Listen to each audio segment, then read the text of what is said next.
Okay, now the first thing I'm going to do is work on just a very general background. So I'm not going to overwhelm myself with details right to start with. I want to get some paint on the wall because that helps me to visualize the rest of the colors in the picture. So I'm going to work from my primary gallon cans here to start with. So these are just a primary red and white. This is black, the same black I did the lines with. This is blue, this is yellow, and you can always go to my page, learn.muraljoe.com/FAQ, and see that I have details about these paints listed. It's just acrylic wall paint. It's nothing real complicated. I have this little cup here of water, and I constantly have water handy because it's water-based paint, and I'll just use that to keep my brush from getting too crusty and dry. It's just second nature for me to dip back and forth. I'm thinking the first thing I want to do is work on this distant background of trees. So I'm not going to want any bright, bold colors in here. Let me start with just the pure white. And I'm going to do a trick that I like to use for painting distant tree trunks, where I paint the negative space that's behind the tree trunks. See, now it's nice to know that I'm going to put a big buck right there because I'm not going to spend a bunch of time putting details. If this was a small painting, I wouldn't care about painting over the top of my background because, you know, it's not that much space wasted. But on a mural, you can really burn up a lot of time by not knowing where you're going to put things and then painting over an hour's worth of work. So all I'm doing right now is adding water because that paint was pretty thick when I put it on. Sometimes this acrylic paint can be on the thick side. Now you can see that I go kind of quick with my brush. That's because I do this 8 hours a day every day. It's really second nature for me to just do this very quickly. Don't feel like you need to do that, but the motion is like this. I'm kind of going in a figure 8 when I blend this. This is slow motion, and when I'm blending something randomly, I rotate my arm. See, my arm's rotating like this, my elbow, while my wrist just goes like this constantly. And so if you really want to know that motion, the brush stays pointed at the wall while my wrist goes like this, and then I rotate my elbow.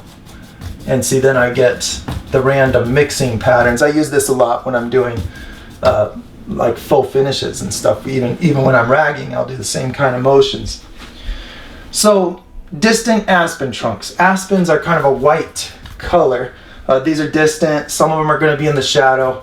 So watch this. I'll put a darker shadow up here, and then I'll put a brighter color down here, but not pure white. I don't want any pure white in here because that's going to look weird. I want to save pure white for my brightest light. Maybe snow on those mountains will be my brightest. If there's snow on the mountains, maybe a white cloud in the sky, maybe a sun, whatever would be bright. You know, white tree trunks are not going to be nearly that bright. So I want to be careful in the beginning stage of a painting not to overdo the white or the black for the exact same reason. Save them for the things that you need to be the most extreme. We've got a road just outside of Zoe's window right here, and so you might hear some cars go by. That's the noise that you hear. Okay.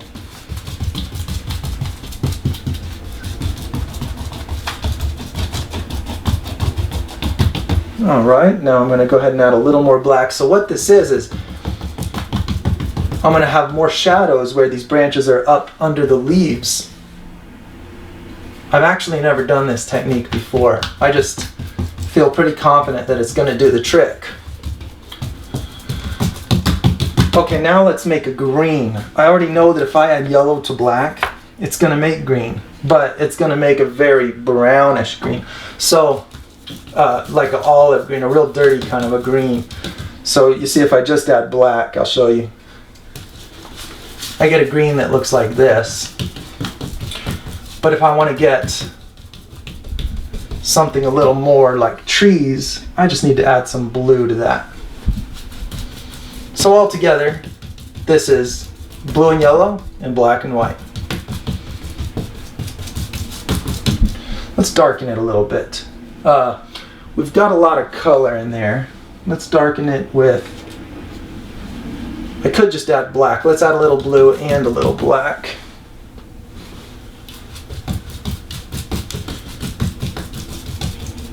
Yeah, I think I went too much on the blue. I want a real distant tree color.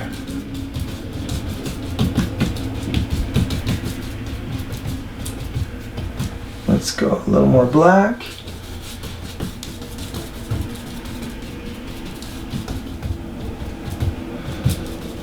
All right, we don't want to be totally perfectionistic just yet, so I'm going to settle for that color. So here's what I'm going to do. I'm going to put shapes like this. See that shape? Okay, I'm going to put another one here. Another one here. Here. Kind of like a puzzle. Now, maybe there's a tree trunk right here, so on the other side of it, I go up like this. Maybe I can just make a few random shapes in here. And what I'm doing is just making these shapes fit together, and they leave vertical space in between that would be like the light colors of these aspen tree trunks. So this is a technique that I use a lot, just haven't really done it with these colors. I want it to look like there's deep forest behind these. So up in here, I'm just going to kind of use more of a obscured, kind of impressionistic feel.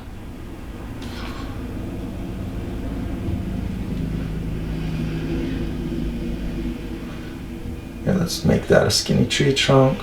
That one. You know, and the shape of the brush lends itself well to this because it has that point on it. Here.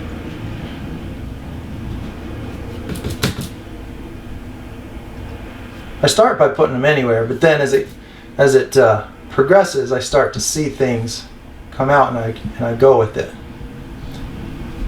Now maybe there's a lot more foliage down here at the base, so I'll start kind of mixing it up here. Now watch this. This paint is still tacky. This doesn't have to be done, but I like doing it. As it's tacky, I just very quickly go across it. Like this, but I don't want to go too many times in a row across, but that just kind of fogs the image out. I'm noticing that I tend to tilt all my shapes that way, so I'm going to work on going the opposite way a little bit.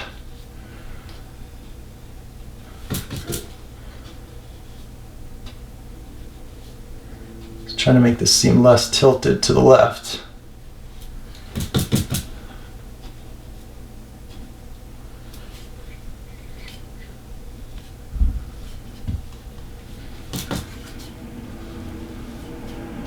So since this is so far in the distance, I don't want a lot of contrast. So that's why I chose these colors that are real similar in darkness value. You know, in value. Value is what you say for how dark or light it is. So while a red and a blue might look very different, they can still have the same value. Alright, let's put this in here.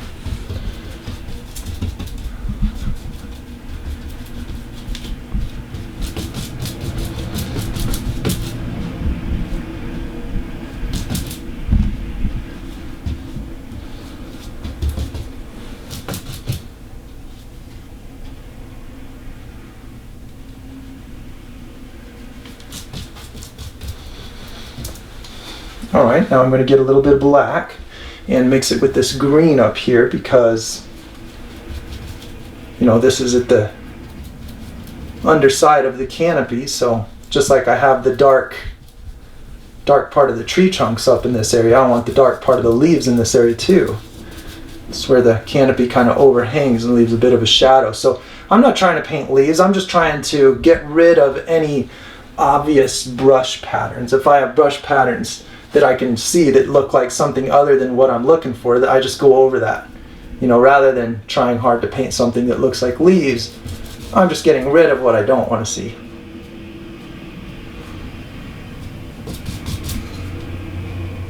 And then maybe I'll grab some of this dark color and put it in spots. Put some distant shadows here.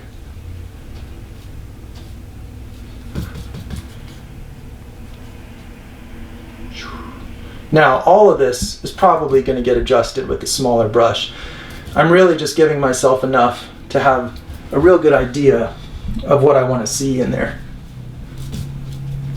Or I could leave it. If it looks good, I leave it sometimes. You know, you're not always going for real sharp detail on something.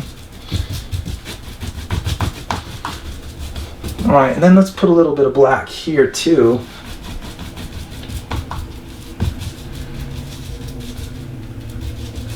Grab some of this color, pull it down. So this might be where there's grass coming out into a meadow. I'm gonna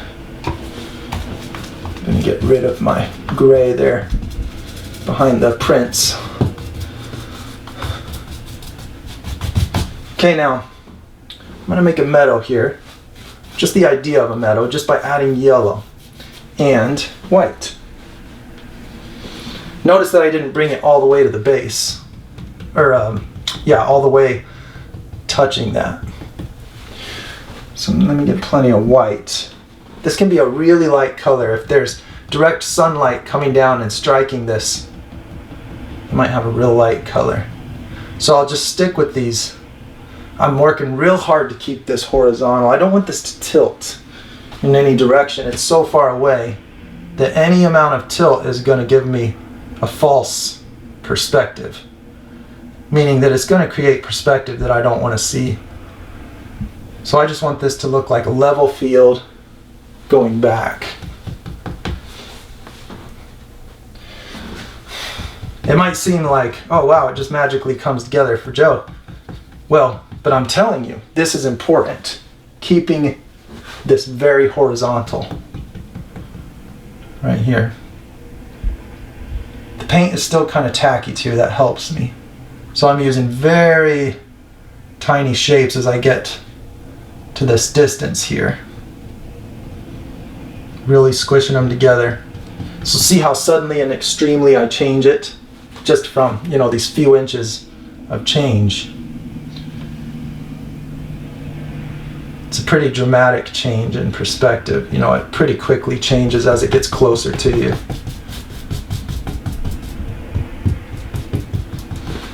Alright, and then we decided here would be like some rocks. So maybe I'll have some I don't know, maybe some little shrubs sticking up for now. We'll mix a truer green, not quite as much gray to it. So blue and yellow, let's put a lot more yellow in there. And let's put a lot more black, because that is way too intense. I'm going to paint over all this so I can just use it as a palette for now. So this will just be some little bushes coming up. If your brush has a sharp enough point on it, you can make some little grass blades.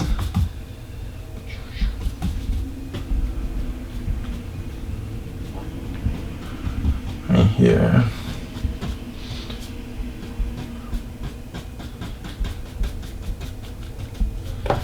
I was always holding the camera, so we're gonna go until she gets tired.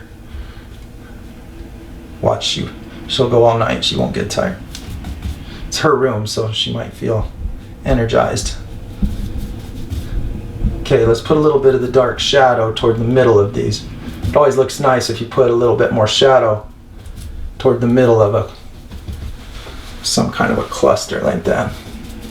Now all of this is subject to change. I'm just putting something together to give me something to look at. Let's do that rock that stag's going to be standing on. It's kind of thick and I'm putting a lot of my black paint in this red, so sometimes I'll just grab it. I know you can't see this can, but I'll just grab a big old blob of it and just put it on a lid. Then if there is a problem with it mixing, sometimes there is a problem with it mixing in the gallons. A lot of the time I don't care, but right now I care. So.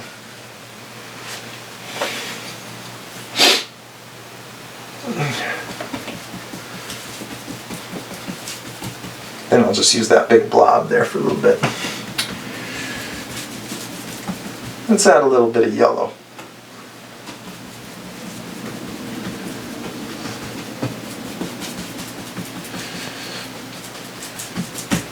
So the first thing I'll do is just decide kind of where the shape of this rock is, which I already outlined with the black when I started.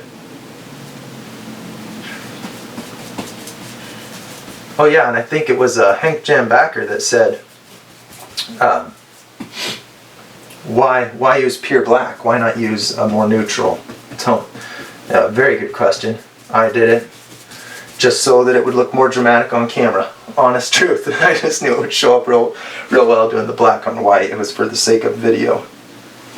But that was a good insight. You know, you don't have to do the sketch in a color that's harder to cover. I seem to not usually have an issue when I do this particular technique. There's usually not an issue with coverage. This technique meaning mixing all the primaries as I go on the wall. Alright, that's kind of a cool color for a rock. A little bit on the slightly violet side. So let's put a few stripes. I think I would like it if it was more gray. Let's put more black and white in there. You know, all it needs is black and yellow, really.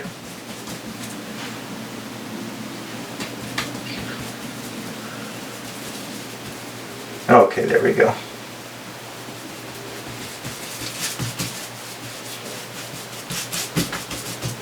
All right.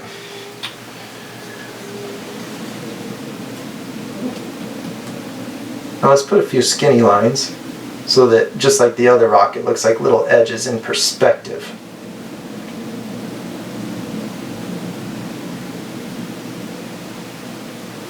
Again, it's handy to have this nice brush so that it makes those sharp edges, those skinny lines.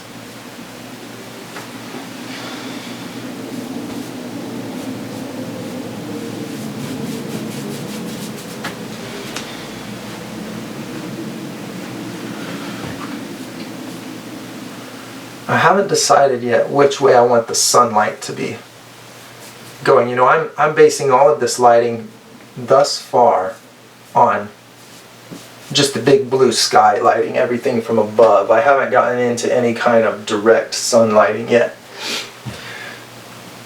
And for that reason, I'm keeping my highlights darker than a pure white, darker than my brightest colors that I'll use for any direct sunlight. Even though here I actually did, you know, that shadow under that log does resemble direct sunlight, so I guess I lied. Okay. Let's put a few edges going down like this. Now, I just want them to be less bright than the top of the rock, so we'll just make spots going down, and that'll look like edges of that rock. I'll try to make them kind of consistent with strokes at the top.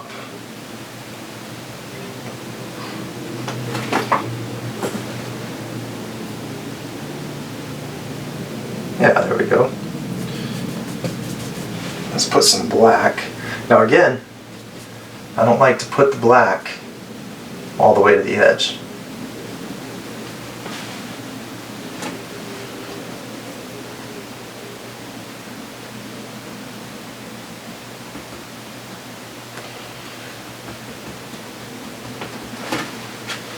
There, just some shadow to make it stand out. And now I'm going to make a color that's more like this and line this edge with it. I can do that probably with just black and white. I'll try that out. Here, I haven't painted up here. I'll just use that spot. White. Now let's just, this is a fat brush to be doing this technique with. I want it to still be a little darker than that water. I don't want my rock edge to disappear.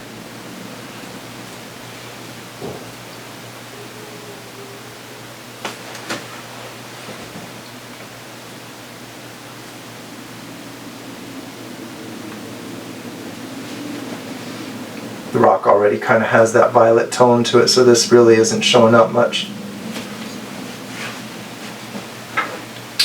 So you know what you do in that case.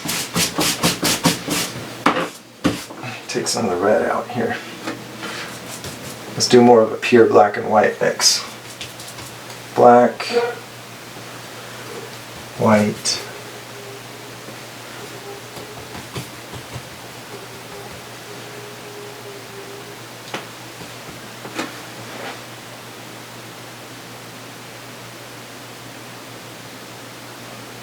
that gray edge on this rock.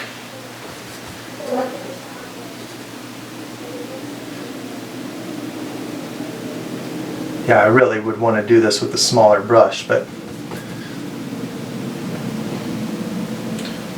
there's never any harm in making something look better. I can take that color and put it on a few spots here to suggest that that angle is coming out a little more toward me.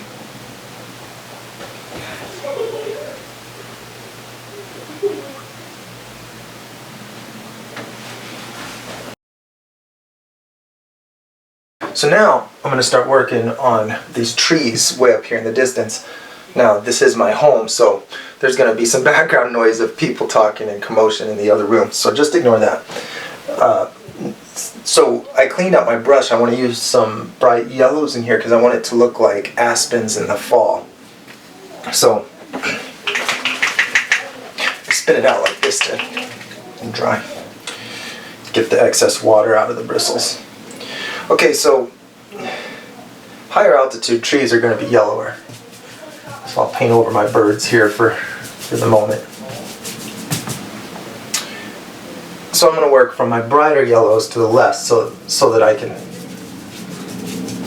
not have my brush too loaded up with other colors. Oh, we got a nail in the wall right there. We'll have to get that later. Now when I make a shadow for a yellow, I don't want to use black because that's going to make green, and so shadows on yellows tend to be on the more orange side. Let's just start putting some random splotches of red in there. I don't want it to end up being red, so I want to make sure I mix these in patches.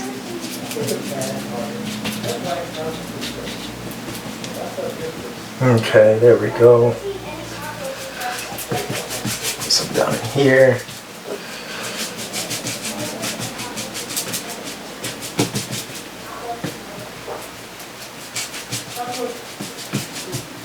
And now how about some of the pure yellow again? So wherever I have yellow already, I'll take, just like I'm making a cloud, I'll put the pure yellow and blend it down into the red so that it's like the tops of trees.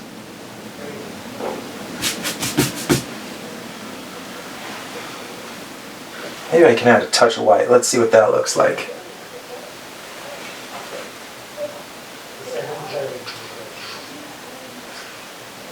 Okay, we have that.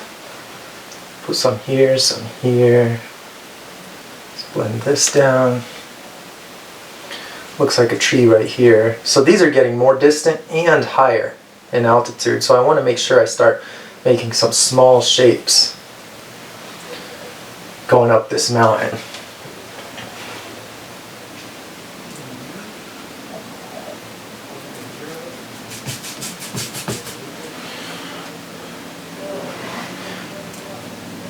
Let's put the top of a tree right there.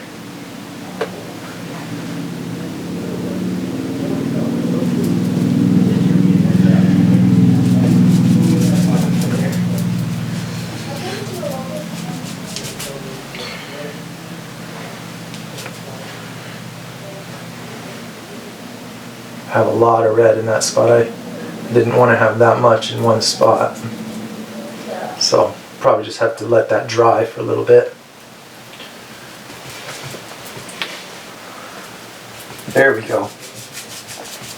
Now I want it to merge with these green trees down here, so I'm kind of setting it like these trees are starting to turn yellow, so it's early fall. It's not, you know, third week of October yet.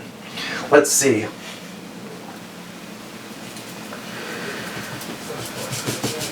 What we're going to do is we're going to put some greens in here, but then make the tips of those turning yellow. Just don't want to get too much into greens before I'm done with my bright yellows. Let's put a little bit more bright yellow in there. I can always go back to it, but it's easier if I don't get that in my brush yet. Got a lot of noise from that road out there still too. Busy place.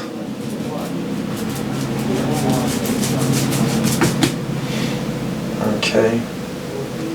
Let's put a little bit of shadows down in here. Something here, a little bit here.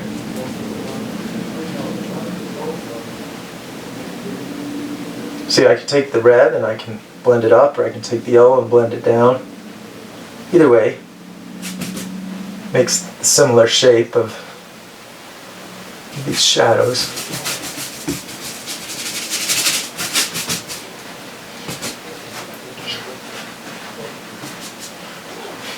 Let's take some yellow and add white.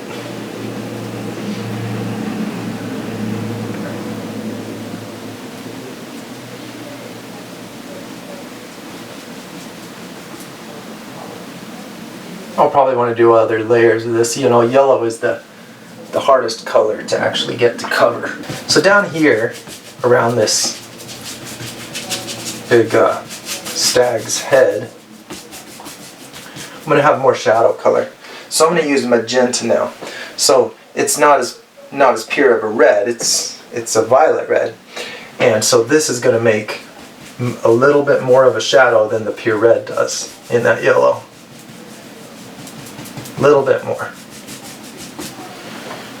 It's still going to make kind of orange color, just not quite as pure and intense. So I can use it for a slightly darker shadow. And sometimes those aspens can start turning on the orange side too, so it's not a bad thing. My shadows are a little bit orange.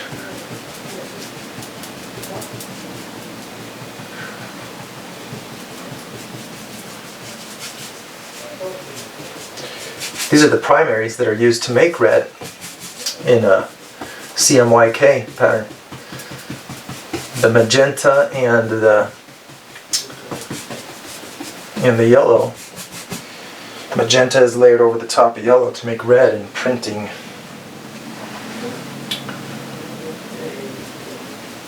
But I can't get a pure red by mixing them because I'm not layering it so neatly as a printer can.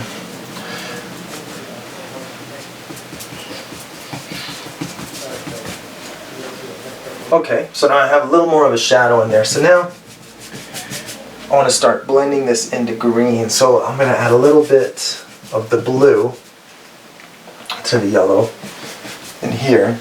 Let me scoot over so you can see what I'm doing. Maybe a little bit of water. It's been a while since I did my brush in water.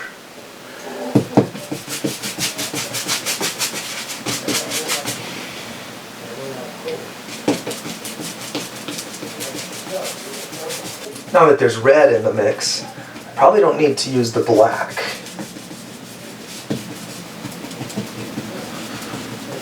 Let's see. Let's see what happens if I just use magenta in here.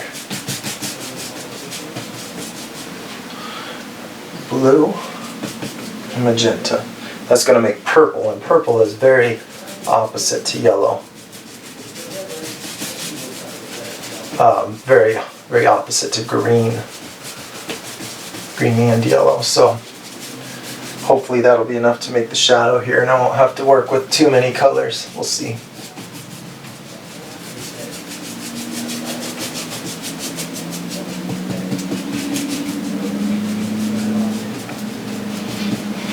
Let's go a little bit more blue and magenta. Blue and magenta. You can see that the blue is a more powerful pigment. I'm going to add a little bit of white too. These are distant trees and I don't want my shadows getting real dark. And water.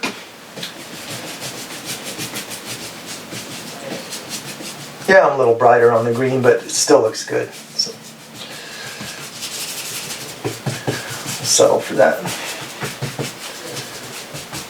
Okay, now I can make it look like there's some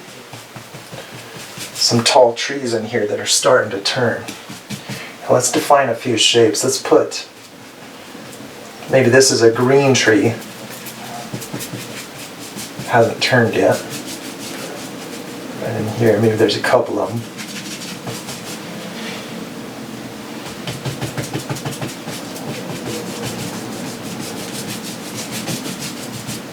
Okay, but then I can take yellow and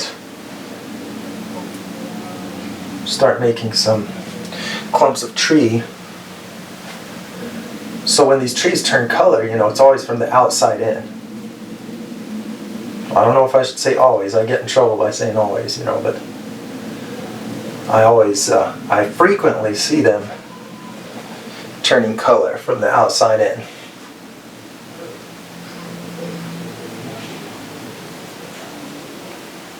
So all I'm doing is making clumps and making those clumps a brighter yellow toward the top. Oh, there's Zayden waking up from his nap.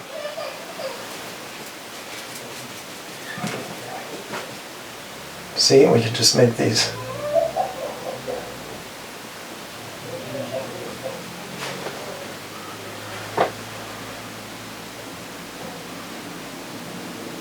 I don't know, we'll just make some random yellow clumps in here.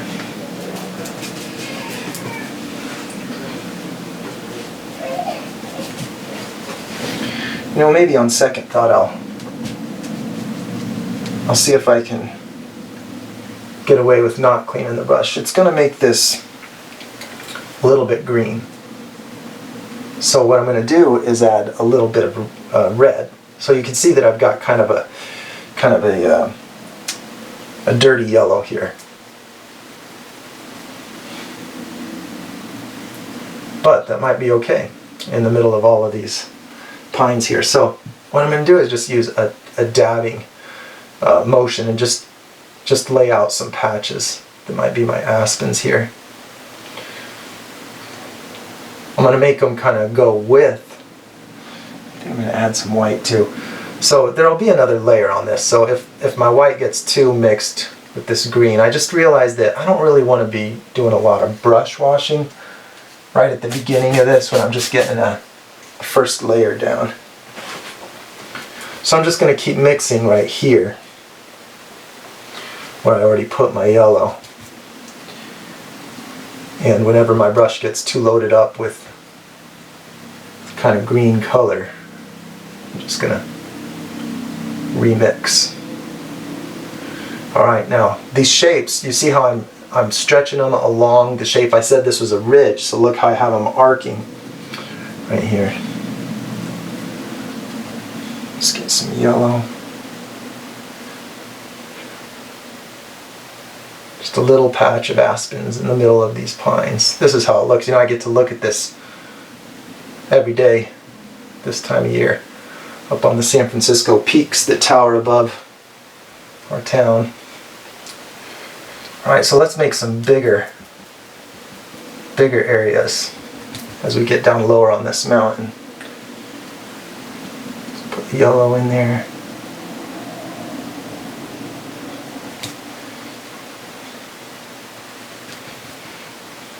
There's a little bit of red.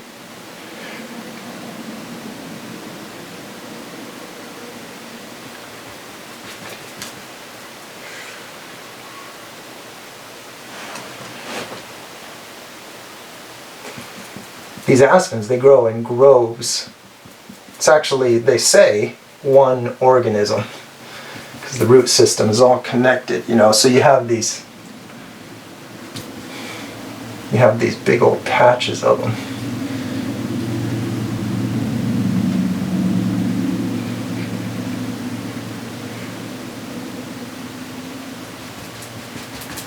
See, and this will be a nice transition into my foreground aspens.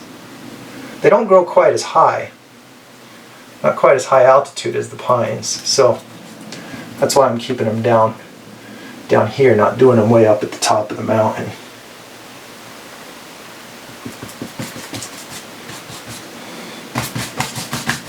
Look at that dirty color, man. That yellow. That yellow is, it's funny because you add a tiny bit of yellow to something and it gets too green. But you add a tiny bit of some other color to yellow, it's like it has no strength at all.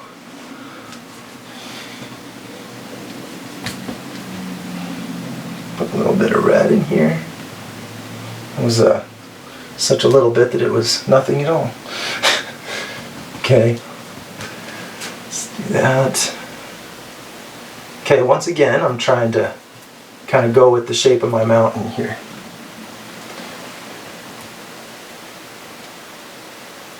Sloping it down on each side of this ridge. What if there was just a little patch right up in here?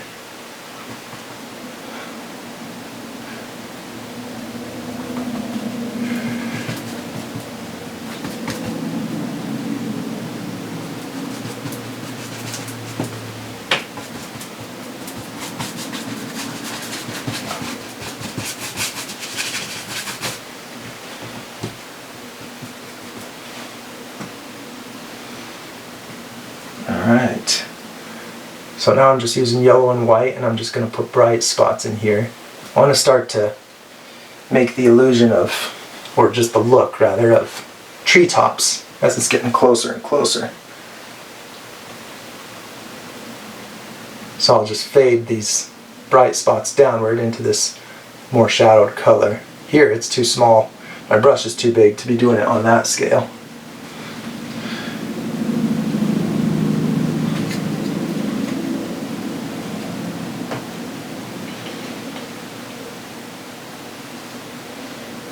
Get a little bit of red. Kind of like this, what's going on here. I'm going to connect these together because I like how that helps to define the shape of the mountain.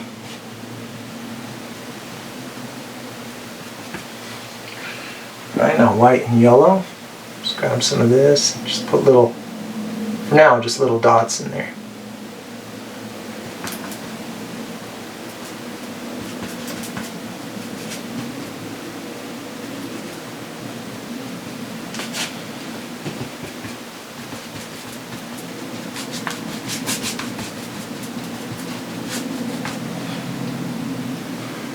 Yellow, white,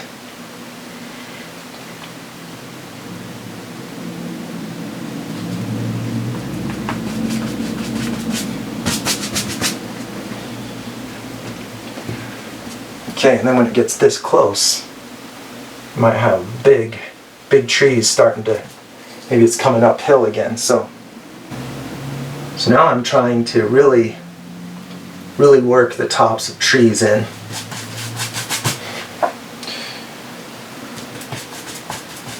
So where it's too green, I'm just adding red, that's all I'm doing. And then I'm just allowing that to be a shadow. I come back over that shadow, use pure yellow and white. And I'm just putting it on heavy enough that it stays bright. If I keep working it, it'll definitely become that same shadow color. So if I want to do these yellow highlights, I have to just kind of slap it on there. I try to go quick on this first layer. And a lot of the time, I'm fortunate enough to have to do hardly any of a second layer. I mean, a lot of this looks good enough that I could just leave it. But the point is to work quickly and resist the urge to slave over details, because I know that this is going to help me to imagine, you know, whatever additional content I want to have in there. So looks like I'm almost halfway with this first layer, so more to go. Okay, looking at comments from last week's post. Stu Wright, congratulations. Nice job. Love the freeform sketch. First. Alright, man, cool. Momo says, she sure knows what she wants, talking about my daughter Zoe. God bless you and your family. Thank you very much, Momo.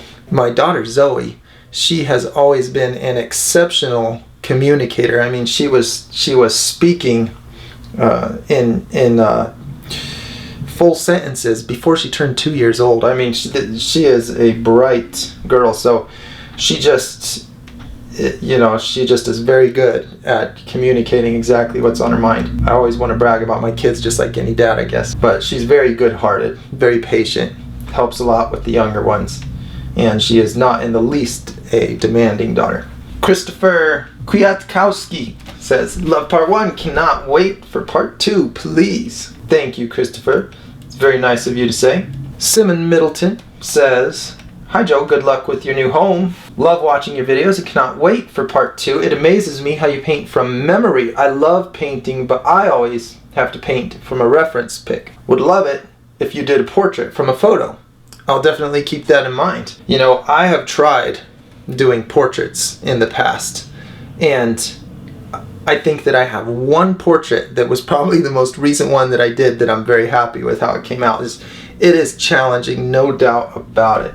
But yeah, I agree. I should do that. I should do a portrait from a picture. That would be a good one. The Art of Stephen G. I like it when you make the shoosh whoosh and the shoosh shoosh sounds while painting. Haha. Yeah, the sound effects, they just come natural. I just have to be in that moment. If I start thinking about restraining myself, it's gonna show in the art. I have to do the sound effects. You know what? On that note, there's something about sound that really affects thought process. You think in your own familiar language, right? So when I'm thinking, I'm almost verbalizing the words in my mind. So all I'm saying is that sound seems to be so related to thinking. If music is playing, music that I love, I'll have Pandora on, I'm painting, it really helps me a lot. I love painting to music, so sometimes that's a real challenge with making these lengthy real-time videos, is I can't listen to music, because then there's the copyright issues and it interferes with my talking anyway. If I'm doing math, like trying to work out some math formula, and music I like is playing, it is such bad interference. I cannot do that kind of what people would probably call left brain type thinking when music is playing. But if I'm doing the creative stuff, the music helps me a lot. It's almost opposite effects, and it's not just a little, it's a lot. Just something I'm real fascinated by. I wonder why that is. Sky Carl says, it's wonderful to see you doing the work for your daughter there, Joe. Keep telling her about the value of lighting. She'll appreciate it someday. Take care. Yeah, I think so too. Jonathan Gomez says, I'm an amateur muralist, and I have to say that watching your videos, I've learned some tricks to improve my own work. Thanks, Joe.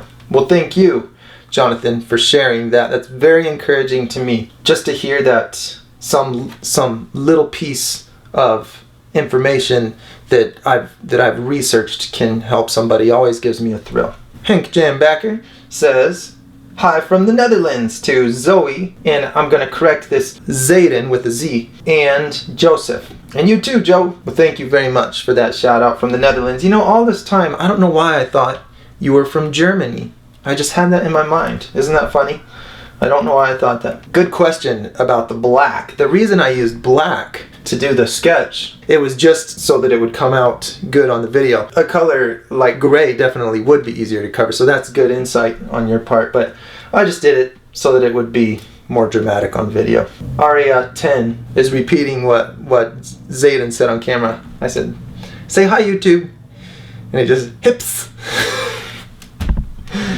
That was funny. I love how children are unashamed to try, no matter how incredibly far from the mark they are when they try. They just shamelessly try it out. They just go for it. I love that. Ranim Hamzawi says, I like what you've done. I have a woodland forest room. I'm trying my best to draw. I'm a beginner. Mine are drawings. I live in Rental, Lebanon, Middle East, near Israel. thank you very much for that shout out from Lebanon. That's exciting, and I hope that goes really well for you. You know, I started drawing. Drawing is a very valuable skill, and I spent most of my life drawing as I grew up, just learning about shapes and shadows. It wasn't until maybe 2005 that I really got serious about painting. Kathy Bauer says, "Thank you, Joe. I can't wait till next week so we can see you start adding the color. I can't believe you have a daughter that age. I thought you were much younger. Haha. I have 6 grandkids. So I'm old, but still feeling young. Get some rest now. You're working too hard. Take care, dude." Thank you, Kathy. That's very nice. And there's Zayden now. Okay, I'm going to stop right there. And I want you to know that I do value all of the feedback about doing these videos in real time. I don't want to load up this YouTube channel with 3 and 4 hour videos, but I am working on a solution. I want you to know that I've got all of the footage in real time saved, even though it's cut up a little bit. In this video, I'm saving it for later use, and I'm going to keep you posted on those developments. So I want to thank you again for watching, and I'll see you next week.